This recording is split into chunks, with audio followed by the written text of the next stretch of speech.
ನಮಸ್ತೆ friends, welcome back to our YouTube channel. ನಾನು ಉಷಾ ಸಂತೋಷ್. ಇವತ್ತಿನ ವಿಡಿಯೋದಲ್ಲಿ ನಾನು ಚಿಕನ್ ಬಿರಿಯಾನಿ ರೆಸಿಪಿನ ಶೇರ್ ಮಾಡ್ತಾ ಇದ್ದೀನಿ. ಅದಕ್ಕಿಂತ ಮುಂಚೆ ಯಾರೆಲ್ಲ ನನ್ನ ಚಾನಲ್ನ ಸಬ್ಸ್ಕ್ರೈಬ್ ಮಾಡದೆ ನೋಡ್ತಾ ಇದ್ದೀರಾ, ಯಾರಾದರೂ ಹೊಸಬ್ರು ನೋಡ್ತಾ ಇದ್ದರೆ ಪ್ಲೀಸ್ ಸಬ್ಸ್ಕ್ರೈಬ್ ಮಾಡ್ಕೊಳ್ಳಿ. ಹಾಗೆ ವಿಡಿಯೋನ ಎಲ್ಲೂ ಸ್ಕಿಪ್ ಮಾಡದೆ ನೋಡಿ ಸ್ನೇಹಿತರೆ. ಇವಾಗ ಬನ್ನಿ ಹೇಗೆ ಮಾಡೋದು ಅಂತ ನೋಡೋಣ.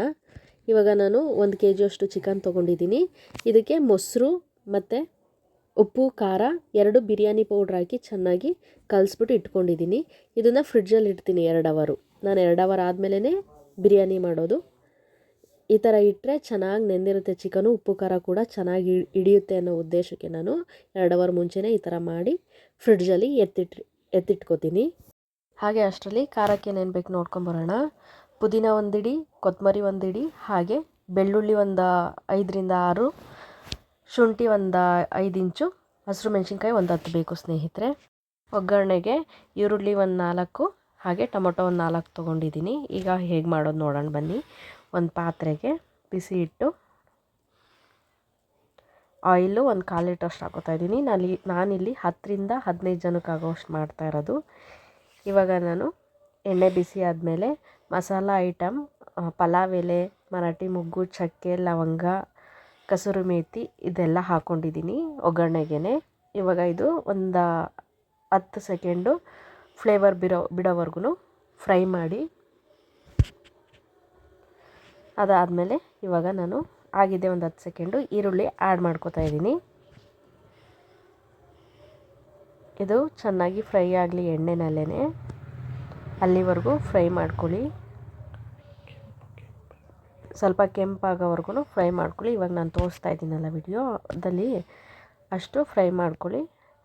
ಇವಾಗ ಫ್ರೈ ಆಗಿದೆ ಈರುಳ್ಳಿ, ಟೊಮೆಟೊನ ಆ್ಯಡ್ ಮಾಡ್ಕೋತಾ ಇದ್ದೀನಿ. ಟೊಮೆಟೊ ಕೂಡ ಸ್ವಲ್ಪ ಸಾಫ್ಟ್ ಆಗೋವರೆಗೂ ಫ್ರೈ ಮಾಡಿ. ಚೆನ್ನಾಗಿ ಎಣ್ಣೆನಲ್ಲೇ ಫ್ರೈ ಆಗಬೇಕೆಲ್ಲನೂ. ಅದಕ್ಕೆ ಬಿರಿಯಾನಿಗೆ ಸ್ವಲ್ಪ ಜಾಸ್ತಿನೇ ಎಣ್ಣೆ ಇರಬೇಕು ಸ್ನೇಹಿತರೆ. ಇವಾಗ ನಾನು ಫ್ರಿಡ್ಜಲ್ಲಿ ಎತ್ತಿಟ್ಕೊಂಡಿದ್ನಲ್ಲ, ಇವಾಗ ಚೆನ್ನಾಗಿ ನೆಂದಿದೆ, ಉಪ್ಪು ಖಾರನೂ ಚೆನ್ನಾಗಿ ಹಿಡಿಯುತ್ತೆ ಅಂತ ನಾನು ಫ್ರಿಡ್ಜಲ್ಲಿ ಇಟ್ಟಿದ್ದೆ. ಇವಾಗ ಒಗ್ಗರಣೆಗೆ ಚಿಕನ್ ಆ್ಯಡ್ ಮಾಡ್ಕೋತಾ ಇದ್ದೀನಿ. ಚಿಕನೆಲ್ಲ ಹಾಕಿದ ಮೇಲೆ ಚೆನ್ನಾಗಿ ಮಿಕ್ಸ್ ಮಾಡಿಬಿಟ್ಟು ಅರಿಶಿನ ಪುಡಿನ ಆ್ಯಡ್ ಮಾಡ್ಕೋತಾ ಇದ್ದೀನಿ. ಒಂದು ಅರ್ಧ ಟೇಬಲ್ ಸ್ಪೂನ್ ಅರಿಶಿನ ಪುಡಿ ಹಾಕ್ಕೊಂಡು, ಹಾಗೆ ಉಪ್ಪು, ಒಗ್ಗರಣೆಗೆ ಹಾಕ್ಕೋಬೇಕು ಉಪ್ಪು ನೋಡ್ಬಿಟ್ಟು ಹಾಕ್ಕೊಳ್ಳಿ. ಯಾಕಂದರೆ ನಾನು ಮುಂಚೆನೇ ಫುಲ್ಲು ಕಲಿಸುವಾಗ 2 ಅವರ್ ಫ್ರಿಡ್ಜಲ್ಲಿ ಇಟ್ಟೆನಲ್ಲ, ಅವಾಗ ಸ್ವಲ್ಪ ಉಪ್ಪು ಹಾಕ್ಕೊಂಡಿದ್ದೆ. ಅದಕ್ಕೆ ಇಲ್ಲಿ ಸ್ವಲ್ಪ ನೋಡ್ಕೊಂಡು ಉಪ್ಪು ಹಾಕ್ಕೋಬೇಕು. ಇವಾಗ ನಾನು ಆವಾಗಲೇ ಎತ್ತಿಟ್ಕೊಂಡಿದ್ನಲ್ಲ, ಆ ಮಸಾಲಾನ ರುಬ್ಕೊಂಬಂದಿದ್ದೀನಿ, ಅದು ಕೂಡ ಆ್ಯಡ್ ಮಾಡ್ತಾಯಿದ್ದೀನಿ. ಆ್ಯಡ್ ಮಾಡಿ ಇದು ಹಸಿ ವಾಸನೆ ಹೋಗೋವರೆಗೂ ಫ್ರೈ ಮಾಡ್ಕೊಳ್ಳಿ. ಹಾಗೇ ಚೆನ್ನಾಗಿ ಮಿಕ್ಸ್ ಮಾಡಿ, ಆ ಮಸಾಲಾಗೆಲ್ಲ ಚಿಕನು ಮಿಕ್ಸ್ ಆಗಬೇಕು. ಆ ಥರ ಮಿಕ್ಸ್ ಮಾಡಿ ಅದು ಕುದಿಯೋಕ್ಕೆ ಬಿಡಿ. ಸ್ವಲ್ಪ ಬೇಯಬೇಕದು. ಒಂದು 3/4 ಭಾಗ ಬೆಂದಮೇಲೆ ನೀವು ಅಕ್ಕಿ ಹಾಕಬೇಕು, ಇಲ್ಲಾಂದರೆ ಚಿಕನ್ ಬೇಯೋದಿಲ್ಲ. ಬೇಕು ಅಂದರೆ ನೀವು ನಿಂಬೆಹಣ್ಣು ಕೂಡ ಹಾಕ್ಕೋಬೋದು, ಒಂದು ಹೋಳಷ್ಟು ನಿಂಬೆಹಣ್ಣು ಹಿಂಡ್ಕೋಬೋದು, ಇನ್ನು ಜ್ಯೂಸಿಯಾಗಿರುತ್ತೆ ಚಿಕನ್ನು. ಇವಾಗ ಚೆನ್ನಾಗಿ ಬೇಯ್ತಾ ಇದೆ. ಇವಾಗ ನಾನು 5 ಲೋಟ ಅಕ್ಕಿಗೆ 10 ಲೋಟ ನೀರು ಹಾಕ್ತಾಯಿದ್ದೀನಿ. ಸೋನಾ ಮಸೂರಿ ಅಕ್ಕಿ ತೊಗೊಂಡಿರೋದು. 10 ಲೋಟ ನೀರು ಹಾಕ್ಕೊಂಡಿದ್ದೀನಿ. ಹಾಕ್ಕೊಂಡು ಈ ಸ್ಟೇಜಲ್ಲಿ ನೀವು ಉಪ್ಪು ಬೇಕಾ, ಖಾರ ಬೇಕಾ ನೋಡ್ಕೊಂಡು ಹಾಕ್ಕೊಳ್ಳಿ. ಇವಾಗ ನಾನು 1 ಪ್ಯಾಕೆಟು ಬಿರಿಯಾನಿ ಪ್ಯಾಕೆಟ್ ಹಾಕೋತಾ ಇದ್ದೀನಿ. ಆಗಲೇ ಚಿಕನ್ಗೆ 2 ಪ್ಯಾಕೆಟ್ ಹಾಕಿ ಕಲಿಸ್ಕೊಂಡಿದ್ದೆ. ಇವಾಗ 1 ಪ್ಯಾಕೆಟ್ ಮಾತ್ರನೇ ಹಾಕೋತಾ ಇದ್ದೀನಿ. ನೋಡಿ, ಇವಾಗ ಚೆನ್ನಾಗಿ ಮಿಕ್ಸ್ ಮಾಡಿ ಹಾಕ್ಕೊಂಡು ಇವಾಗ ಇದು ಕುದಿಯೋಕ್ಕೆ ಬಿಡಬೇಕು. ನೀರು ಹಾಕಿದ್ದೀರಲ್ವ, ಅದೆಲ್ಲ ನೀಟಾಗಿ ಕುದಿಬೇಕು. ಕುದ್ದಾದಮೇಲೆ ನೀವು ಅಕ್ಕಿ ಹಾಕಬೇಕಾಗಿರೋದು. ಟೇಸ್ಟಿಗೋಸ್ಕರ ನಾನು ಇಲ್ಲಿ ನಿಂಬುಪ್ಪು ಹಾಕ್ಕೊಂಡಿದ್ದೀನಿ ಸ್ವಲ್ಪ. ಇವಾಗ ನಾನು ಅಕ್ಕಿ ಆ್ಯಡ್ ಮಾಡ್ತಾಯಿದ್ದೀನಿ. ಅಕ್ಕಿ ಆ್ಯಡ್ ಮಾಡಿ ಫುಲ್ಲು ಒಂದು ರೌಂಡ್ ನೀಟಾಗಿ ಕಲಿಸ್ಕೊಳ್ಳಿ.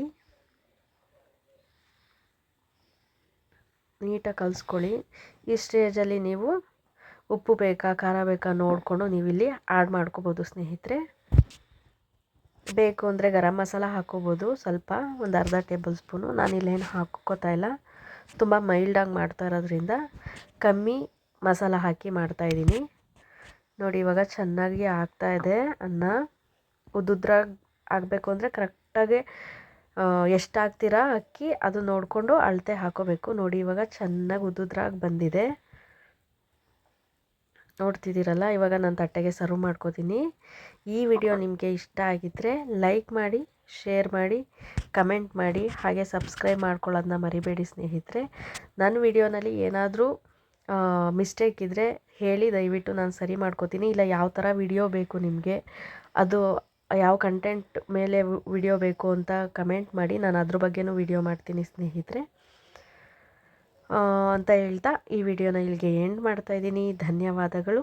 ಜೈ ಕರ್ನಾಟಕ.